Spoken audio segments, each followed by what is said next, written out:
All right, I don't know what time it is on your clock, but I know what I'm getting ready for. It is time for the Professional CISO podcast with David Malicoat.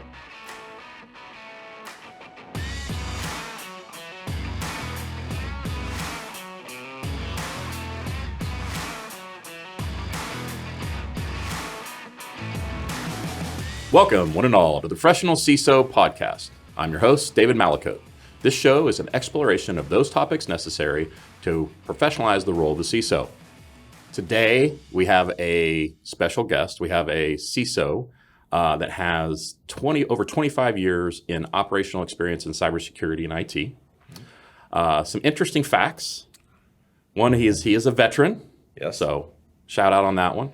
Writer, speaker, avid mentor, but also commercial pilot and flight instructor. And then also an avid study of Chinese philosophy. Yes.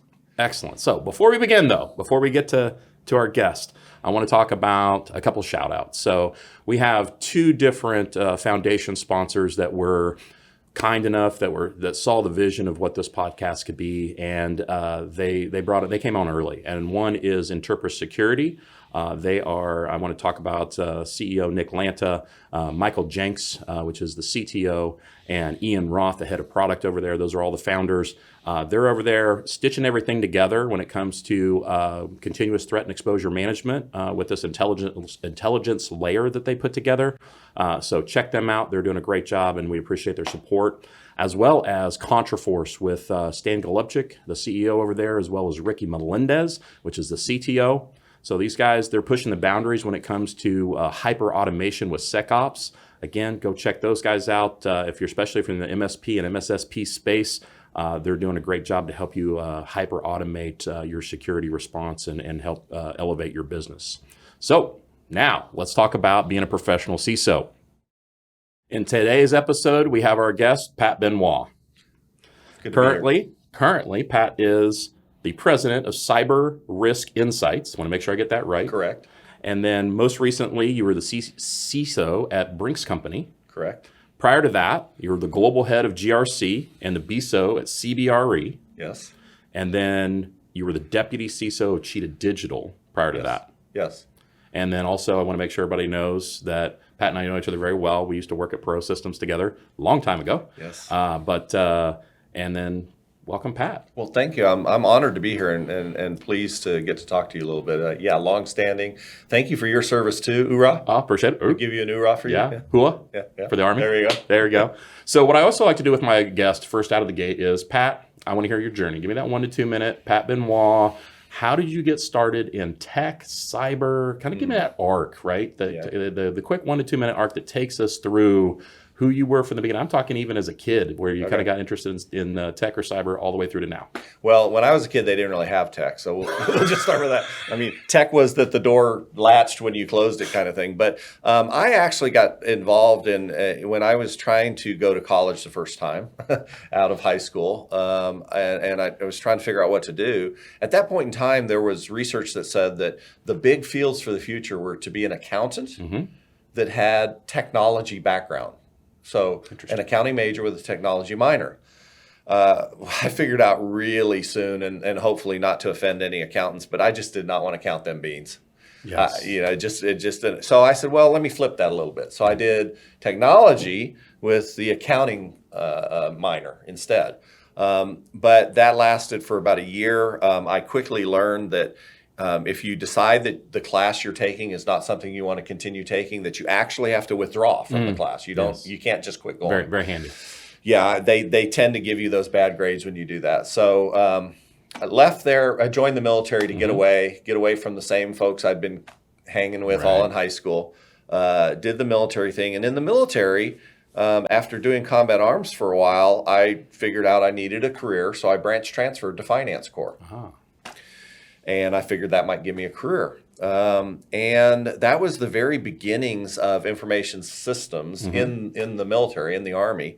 And I was the assistant division controller for the 1st Cav Division. Gotcha. So I had budget responsibility.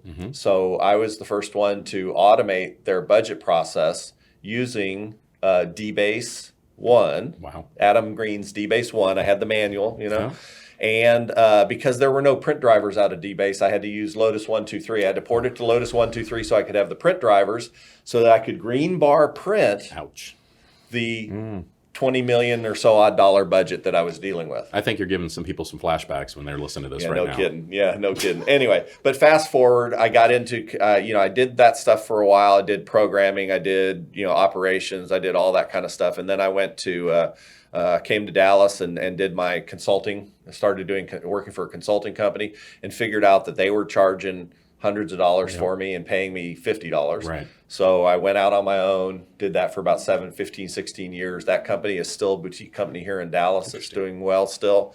And came back to Enterprise, where we met at Perot, and then you kind of covered the rest of that, except for the brief stint, 3 years at Experian before Cheetah. So that was the first kind of touch into more focused cyber, building the BISO, BIO program. Right. Yeah, and we actually ran into each other there as well. So, yes. But we can only go back so far. That's right. So full gap, good to go. So I want to ask a very, again, kind of the point of this podcast. Sure. And so very overarching question.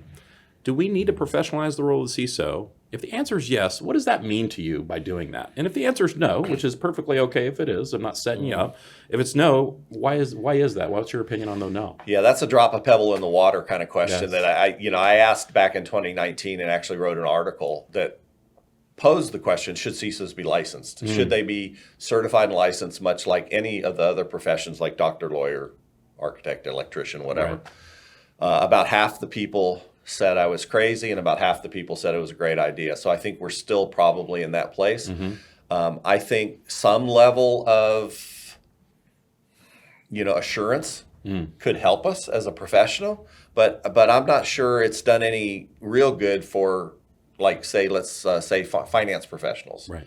There's no requirement to have that CPA in there, but it helps maybe discriminate between one person and another, one candidate, but I don't think it necessarily helps. So do we need a level of assurance that makes sure we're doing our job correctly and that we're trained to do our job? Yeah, maybe.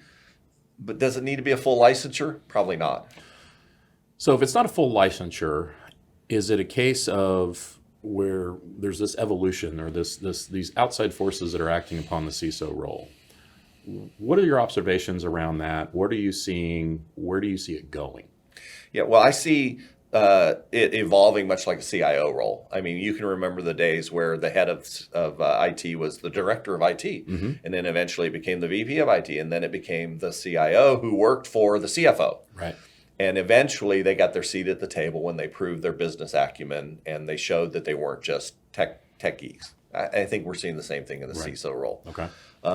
Having said that, though, I think that we need a way to educate the community too, to be able to understand the difference between how the CISO kind of evolved. First CISOs in '98, big banks, yada yada yada. But really, it didn't take off until we had that thing called PCI, and then all of a sudden there was a self-imposed mandate for credit card payment providers that they had to have a named CISO. Right. And in doing that, we had a lot of smaller companies that scrambled around. What are we going to do now? And they went, "Oh, David, you do our firewall rules, don't you?" "Oh, yeah, you're our new CISO." Great, but where's that experiential training or learning to get to that point? Now, I think that they were great that they parlayed that into the next bigger role, the next bigger role, the next bigger role. But I think by and large, we still have a fairly overwhelming technical slant to the CISO role. Right. That's got to change. And I tell aspiring CISOs all the time, stop chasing the technical acumen. Start learning sales, marketing, operations, finance, accounting, et cetera, et cetera. Yes. That's what's going to make you a better CISO. Do you find that we, as typical humans, we run to where we're comfortable? Sure. Is that the case of what you're talking about there with the technology, where we wrap that blanket around us, we're comfortable there? How can we push ourselves out? And so that's what I always like to take out of these. Like, what is that practical advice you can give, the takeaways actionable today to say, how do you get into those different areas that you just listed? Well, and I would say again, you learn those areas, but those to me are still kind of technical areas. They're just technical in a different domain. So really start studying that leadership and learn the leadership quality of, I don't have to know everything. I just have to know where to get everything. I need to surround myself with people that can help me do those things. So a CISO that's very technically oriented, if they're a good leader, then they might have a deputy or one of their senior leaders that works for them very focused on the softer skill side of the house, or the GRC side of the house, or the customer facing, the BISO side of the house, and that makes them complementary. So I think that's important. And I think we do a horrible job, by and large, as companies and leaders, of teaching the next generation how to access and embrace their emotional side too.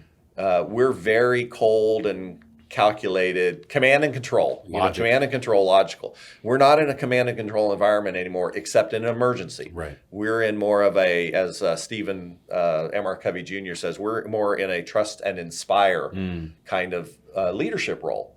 So we have to develop trust both ways. They have to trust us. We have to give them trust. But those are soft skills that most people don't focus on. So start focusing on those soft skills. If I know myself and seek self-improvement, I know that I don't have those soft skills right now. Where can I go? What can I do to help develop those? There are more books and videos and opportunities to learn those things than you can possibly even count, stars in the sky. I'm going to put you on the spot. Yeah. Any couple quick I would, first one I tell everybody, go read Extreme Ownership.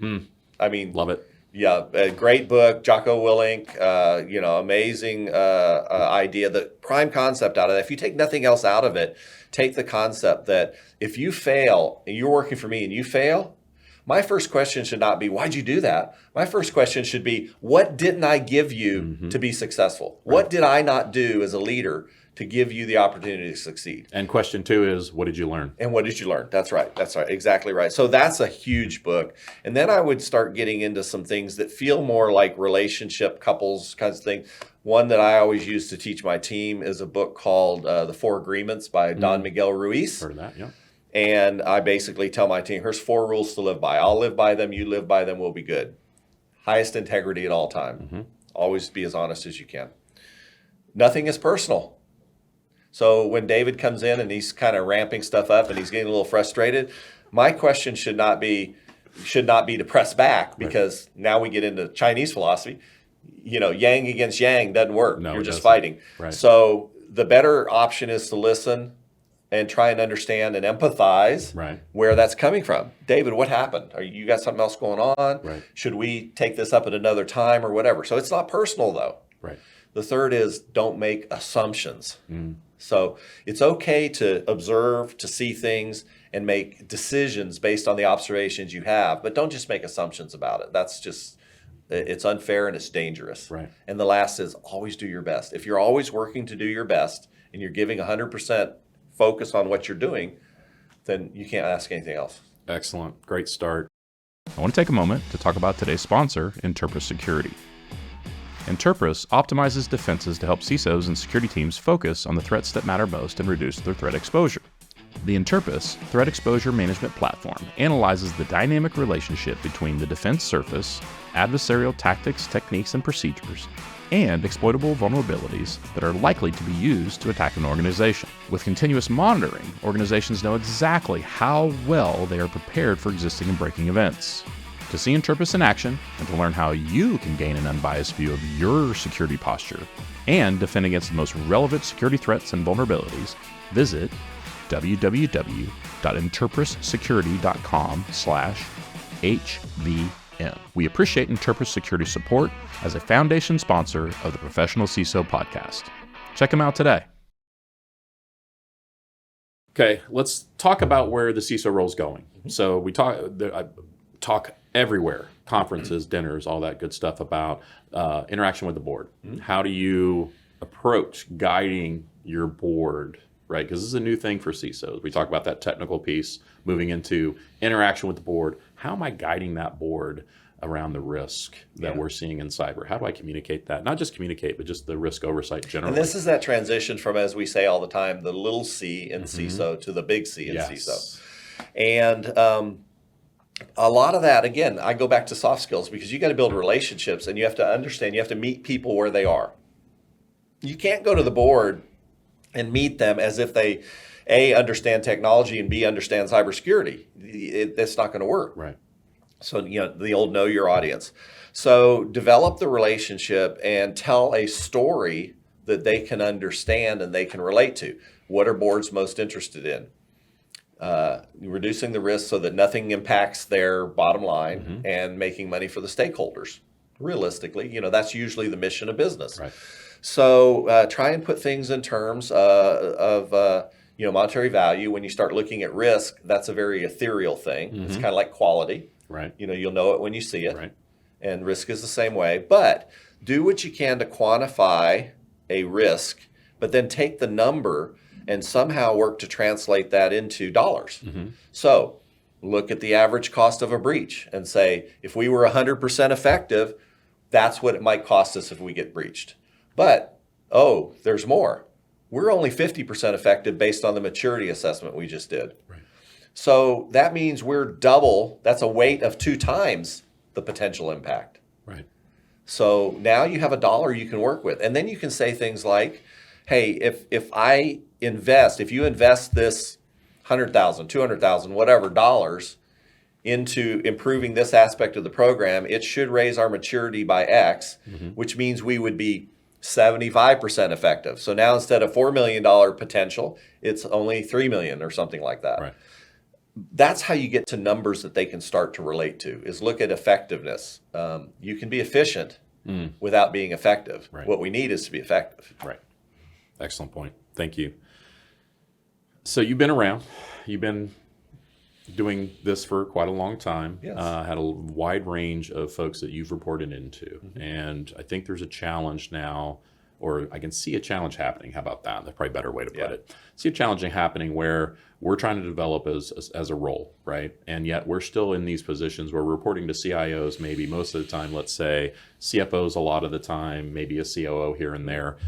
For those folks that are out there in those type of roles, what advice do you have for them as far as how to approach that, how to have this conversation? Because it's not natural, right? We're trying to grow, we're trying to develop, we're actually trying to outsize where you feel like we're at right now. How do you approach that with those leaders that you report to? Yeah, I mean, very, very touchy, but it comes down to relationship again. It comes down to the concept of mentoring up. We focus on mentoring down all the time, but we don't spend enough time focusing on mentoring up. Again, it's understanding where that person is. If you're dealing with a leader who is relatively young or immature from a leadership point of view, not in a bad way. It's just a fact. The limited experience or something. Because of size of team difference or size of company difference or just practical experience, then you need to recognize that. And you need to develop a relationship such that you can one-on-one offer ideas. And what I found is you usually, if you put yourself in the boat with them, then usually that's the easier way to do it. Old sales technique, feel, felt, found. Right. And so I understand how you feel, David. I felt that way myself, Right. But what I found is if I do X, then that kind of solves the problem. Right. So that's why you study sales, is there's lots of techniques there to build relationships, but always give them a defensible position. And that's how you mentor them. You by example, you show them ways to lead people there. And have their back, right? And have their back. I think they always have their back. They need to feel like they are supported at all times, that you're not going around or you're not, trying to do something in the shadows. Never go around. Never, ever go around. Now, having your back does not mean I'm not going to tell you the truth or be transparent. Correct. And having your back should mean that you're not going to get offended, because nothing is personal. Right. If I tell you about something, because I'm looking out for the best interest of A, the company, B, my team, and C, you and me. Right. And so you can't take offense to that. You can disagree. Right. But again, it's not personal. And And it can also be a bigger betrayal if you don't tell them, right? Exactly. Especially when we're talking about like the risk, right? We see risk that a lot of folks don't in organizations, right? And so if I'm keeping that, I'm holding on to that, and I'm not necessarily communicating that in an effective way or to spare feelings or conflict, that's a problem, right? Yeah. If anything, it's almost the opposite of what most people might think. It's one of those where they're, hey, it's almost a betrayal in and of itself. Yeah, exactly. And you mentioned the idea that so many of the CISOs, we still report to CIOs and CTOs. I think I just read a stat from, I forget where it's from, but it's online. Google it, right? But it was like 60%. Or 55%, 56% of CISOs still report to CIOs, and another like 17% or so report to CTOs. So if you look at that, you're near 70% are reporting to a technology head. Right. And here's the rub. I'd say well in excess of 90% of all the risks that you're trying to report on is their technology. Correct. So unless you have that kind of relationship where you can be transparent and nobody takes anything personal, and you can be respectful. Let's always remember you have to be respectful. Tact. You're reporting, it's a conflict of interest. Yep. And that's why most of the big financial institutions and stuff nowadays, they actually will ding you on third-party risk management if you say the CISO reports to CIO. They will say, whoa, that's not cool. Conflict of interest. Conflict of interest, separation of duties. Exactly. Right. Okay. Well, we've reached that point where we're going to start diving into the 10 questions. Alrighty. So what I always like to tell folks is this is a human story. We are in this together, and we always like to know more about our folks. And so I've stole these 10 questions from a certain spot. Hopefully, people go out there and they may know, they may not. It's like 50-50, maybe even less than that. But what I like to use these to, they're not necessarily a short answer, and you can feel to fill in if you want to, but typically they're a little more rapid pace. So here we go. 10 questions for Pat Benoit. All righty. What's your favorite word? Right now, and it changes. Right now, there's two really, but grace and serve. So you need to let go of the things that don't serve you. And you need to be willing to give people grace and understand where they are. I like it. Love it. What is your least favorite word? Right now, I think it might be AI. Because every conference and every dinner you go to. It's so overused, and it's so inaccurately used, and it's not defined well. And we have, major news publications that are touting it. And so executives look at it and like, oh my God, we got to do it. And they're not willing to fully understand it yet. And so, I think right now, that's the one. So shameless plug, episode 5 of the podcast was with a CEO of an AI company. But I walked away from that even as an interviewer, but then I listened to it later, and I would say, go listen to that. It's actually pretty good. And it cuts a lot of the hype, and it really gives some actionable things. So again, selfless plug for sure. I have no opinion about that. So, of course not, no. What area of your work do you find most interesting? So I'm, I think, in some ways, a little bit of the odd duck in that I really love the building of teams and the working with the people and doing all the, a lot of people complain about, we got to do performance reviews and we got to do this mentoring. All that people stuff. I like that because I like the interaction with people. I also, of course, like the facing element, the customer facing element. That's why I embraced the dark side years ago and accepted the fact that everything we do is about selling in some way, shape, or form. Right. So don't fight it. Just be a good salesperson. What area of your work is the most challenging for you? I think the most challenging is that we are in a situation where, again, this is little c, big C, where we're given all of the responsibility and liability of a big C, but we're given the authority of a little c. And that's incredibly challenging because, again, that's in some ways a recipe for failure. Right. In the long, in the long run, given enough time. Yeah. Yes. Odds are against you. What sound or noise do you love? Water rippling, usually like a brook or waves crashing or any kind of water sound. I'm pretty much a water person from birth. I mean, I competed in swimming I learned to swim at age 3. I started competing at age 5, and I didn't quit until probably about 10 or 15 years ago. Love it. And so water. What sound or noise do you hate?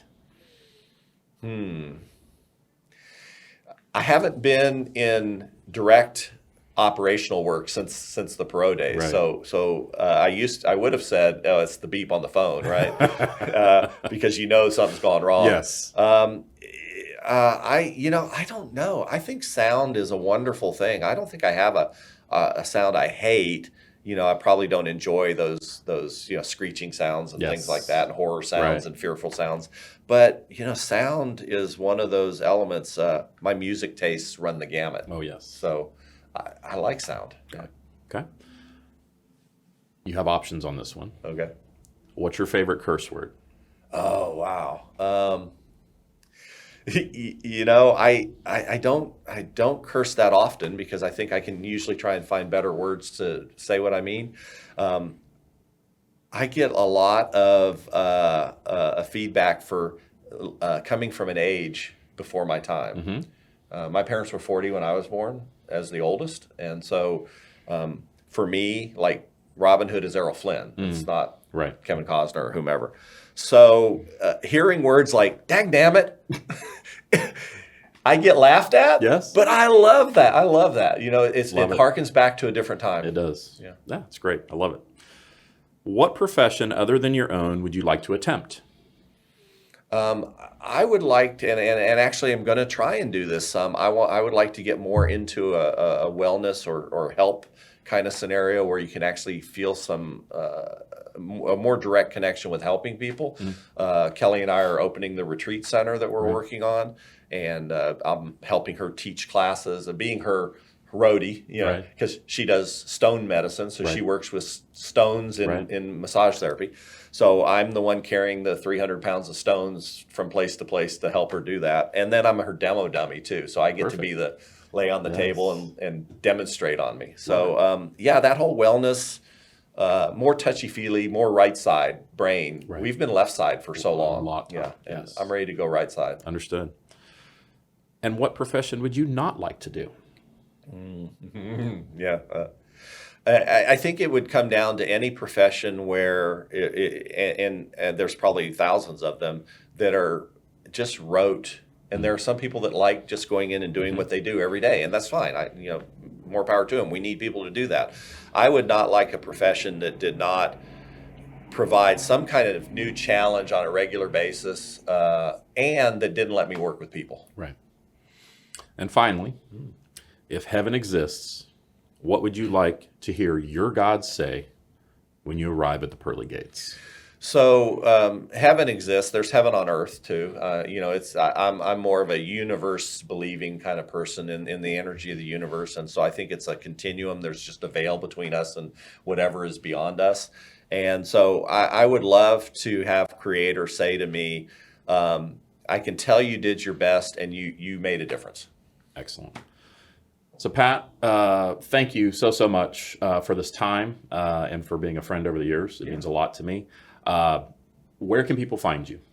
So right now, because I was formerly at Brinks, and now I'm out, doing my stuff on my own. So they can find me at LinkedIn. Obviously, they can find me at my website is cyber-riskinsights.com. Okay. And certainly they can email me at patrick.benoit@cyber-riskinsights.com. And so, real quick, 30 seconds, what are you doing with the Cyber Risk Insights? What does it do? So I believe there's always a need for a virtual CISO kind of role or advisory kind of role always. But I think there's also a need. There's two schools of thought with regard to what's happening with boards and their mandate to have oversight over risk in companies. And I think most companies, their risk programs, notwithstanding financial institutions and stuff, their risk programs are usually, hey, let's give it to the legal department, and surely some of your attorneys have time to do it on the side. Right. So I think there's a need now that the boards are being pressured more into that to take a more direct view of risk over the company holistically. So advisory to boards, because I think it's going to take a couple years before they can start bringing significant CISOs onto the boards. Right. So in the meantime, I think boards should consider highly contracting with folks like me to be their advisors on the board, to give them that board view of overseeing risk not just what they get fed from the bottom up. Right. Excellent. Well, I think it's much needed. It's boundary breaking because obviously I don't know too many people that happen right now, Right. especially at a more personal level. I mean, you may get it from the big firms or things like that, but I think folks that have been in the trenches doing the work like you have and like I have over the years, excellent way to approach it. Yeah. So best of luck on that. Pat Benoit, everybody. Yep. Thank you very much for having me. Great time with you always. Thank you. Colleagues and friends, I renew the call. It's time to professionalize the role of the CISO. And with that, I wish you health, happiness, and success in your journey in becoming a professional CISO. Let's do this.